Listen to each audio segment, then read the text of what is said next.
എൻ്റെ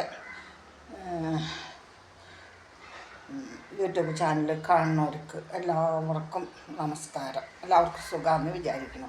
അപ്പം ഞാൻ എന്ത് ചെയ്തെന്നറിയോ, എന്നെ റിയാൻ പോലീസ് സ്റ്റേഷനിൽ കൊണ്ടുപോയല്ലോ. എന്നിട്ട് അവിടെ നിന്ന് അറബിയുടെ വീട്ടിലേക്ക് കൊണ്ടുപോയി. അവർ ജീപ്പിൽ വനിതാ പോലീസൊക്കെ ആയിട്ട് അവിടെ കൊണ്ടുപോയപ്പോൾ എനിക്ക് വീട് അറിയണില്ല കേട്ടോ. പക്ഷെ വണ്ടി കറങ്ങി കണ്ടപ്പോൾ ഞാൻ പറഞ്ഞത് അതാണ് വീട് എന്ന് പറഞ്ഞു. അങ്ങനെ അവിടെ ചെന്ന് പഠിക്കുക. വണ്ടി നിർത്തി അറബിച്ചിനെ പുറത്തേക്ക് വിളിച്ചു. വനിതാ പോലീസുകാർ ചോദിച്ചു, നിങ്ങൾ എന്തിനാ ഇതുപോലെ ഇടിച്ച് നശിപ്പിച്ചത്, നിങ്ങൾക്ക് വേണ്ടെങ്കിൽ കയറ്റി വിടായിരുന്നില്ലേ എന്ന് പറഞ്ഞ് വഴക്ക് പറഞ്ഞു. നാളെ ഹാജരാവാൻ പറഞ്ഞു. ഇവള് രാവിലെ ഹാജരായില്ല. ഇവള് ഞാൻ പറഞ്ഞ പോലെ തന്നെ അവളും പറഞ്ഞു, അടിച്ച് വൃത്തിയില്ല, എന്നോട് വലിയ ചൂല് കൊണ്ടുവരാൻ പറഞ്ഞു. അങ്ങനെയാണ് അപ്പം എനിക്ക് ദേഷ്യം വന്നു എന്ന് പറഞ്ഞു. അവളും സത്യം തന്നെ പറഞ്ഞു. അത് കഴിഞ്ഞിട്ട് നാളെ ഹാജരാവാൻ പറഞ്ഞപ്പോൾ ഇവള് പിറ്റേ ദിവസം ഹാജരായില്ല. അപ്പോൾ അറബീനെ വിളിച്ചിട്ട് പറഞ്ഞു, ഇപ്പോൾ ഹദ്ദാമ പറയണ പോലെ തന്നെ പൈസയും കൊടുക്കണം, ടിക്കറ്റും എല്ലാം കൊടുക്കണം, അവർ കയറി പോകണമെന്നാണ് പറയണം. അപ്പോൾ എംബസിയിൽ നിന്നാണെങ്കിൽ ഇവർക്ക് ഇങ്ങനെ വിളി വന്നുകൊണ്ടിരിക്കുകയാണ് എന്തായി എന്ന് ചോദിച്ചിട്ട്. അങ്ങനെ പറഞ്ഞു കഴിഞ്ഞിട്ട് എത്രയും പെട്ടെന്ന് ഹദ്ദാമയുടെ സാധനങ്ങൾ ഇവിടെ എന്തുണ്ടെന്നുണ്ടെങ്കിൽ ഞങ്ങൾ വന്നു കഴിഞ്ഞാൽ ഞങ്ങൾക്ക് തരണമെന്നും പറഞ്ഞു. ശരിയെന്നും പറഞ്ഞു. അങ്ങനെ 2 ദിവസം കഴിഞ്ഞപ്പോൾ എൻ്റെ റാഷിദ് സ്പോൺസർ ടിക്കറ്റും 2000 റിയാലും പാസ്പോർട്ടും കൊണ്ടുവന്നപ്പോൾ SI എന്നെ വിളിച്ചു. SI വിളിച്ച് ഞാൻ ചെന്നു.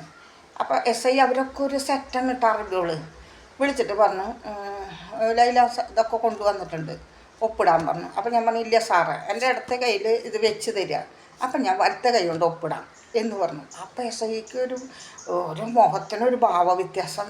ആൾ വിചാരിച്ച് ഞാൻ ഒപ്പിട്ട് കഴിഞ്ഞാൽ തരാതിരിക്കാനാണ്. അവരങ്ങനെയൊക്കെ ഉണ്ട് അവരുടെ സൂത്രം. അപ്പം ഞാൻ എന്ത് ചെയ്തു, എനിക്ക് പൈസ എൻ്റെ ഇടത്തെ കയ്യിൽ വയ്ക്കുക, എല്ലാതും എൻ്റെ ഇടത്തെ കയ്യിൽ വയ്ക്കുമ്പോൾ ഞാൻ നോക്കിയതിന് ശേഷം വലത്തെ കൈ കൊണ്ട് ഒപ്പിടാമെന്ന് പറഞ്ഞു. അന്ന് അങ്ങനെ ശരിയെന്നും പറഞ്ഞു. പിന്നെ എന്നെ ഡോക്ടറെ അടുത്ത് കൊണ്ടുപോകണമെന്നും പറഞ്ഞു. അങ്ങനെ ശരിയെന്നും പറഞ്ഞു. ഒപ്പിട്ടു. സാധനങ്ങളെല്ലാം എൻ്റെ കയ്യിൽ തന്നു കഴിഞ്ഞിട്ട് എന്നെ ഡോക്ടറെ അടുത്ത് കൊണ്ടുപോയി. ഒരു വനിതാ ഡോക്ടറെ അടുത്ത് കൊണ്ടുപോയപ്പോൾ കുഴപ്പമൊന്നുമില്ല എന്ന് അവിടെ നിന്ന് റിസൾട്ടും കിട്ടി.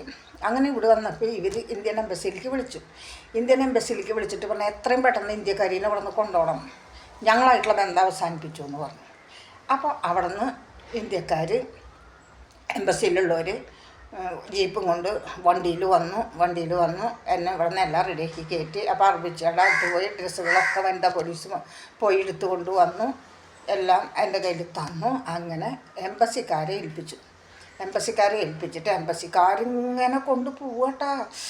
മരുഭൂമി കൂടിയാണ് പോണത്. ഞാൻ ഒന്നും ചോദിക്കണില്ല, നമുക്ക് ചോദിക്കേണ്ട കാര്യമില്ല. അങ്ങനെ കൊണ്ടുപോയി ഒരു 5-6 മണിക്കൂർ കഴിഞ്ഞപ്പിൻ്റെ വലിയൊരു മതിൽക്കെട്ട് കാണുന്നു. അതെന്താ ഈ മതിൽക്കെട്ട് എന്നൊന്നും മനസ്സിലാവണില്ല. അവിടെ കൊണ്ട് ചെന്നു, മതിലിൻ്റെ പുറത്ത് വണ്ടി നിർത്തി, ഗേറ്റ് തുറന്നു, എന്നെ അങ്ങോട്ട് കയറ്റി. അങ്ങനെ എന്നെ അങ്ങോട്ട് കയറ്റി കഴിഞ്ഞപ്പോൾ ഈ വനിതാ പോലീസുകാർ പുറത്തേക്ക് വന്നപ്പോൾ എംബസിക്കാർ അങ്ങോട്ട് ഏൽപ്പിച്ചു, ഇനി നിങ്ങൾ ഇവളുടെ ടിക്കറ്റ് ഒരാഴ്ചയ്ക്കാണ് എൻ്റെ ടിക്കറ്റ്. അപ്പോൾ ഈ ഒരാഴ്ചയ്ക്ക് എന്നെ നിർത്താൻ ഒരിടമില്ല.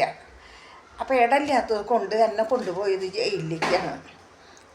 അപ്പോൾ ഒരാഴ്ചത്തെ മാറ്റമുണ്ട്. അപ്പോൾ എംബസിയിൽ കൊണ്ട് നിർത്താൻ പറ്റില്ല, വേറെ എവിടെ നിർത്താനും പറ്റില്ല.